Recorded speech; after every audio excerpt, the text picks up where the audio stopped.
En fait, un écoute boyoka. Wake up. Boye bien haut. Wake up.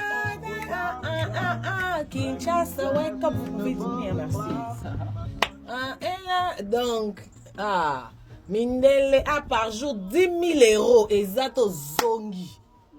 Donc, rien à voir à son côté de la voix. Donc, vous avez la featuring l'album Légende de Kofi Olomide. Vous avez featuring à Kofi Olomide. Na Nino, na Karim Okondi. Nino, ce que vous avez qui les loups. Pour le moment, vous avez koto na France. Pour la Afrique connexion, tu vois, Nino, tu yaya Gims, na rotala malelo. Gims, c'est que Nino grand frère, na rotala ma. Donc, Gims, c'est Nino bout plafond. Ah! Tozo yemba bata mabanga kabananga nzambo yango tozo kotsa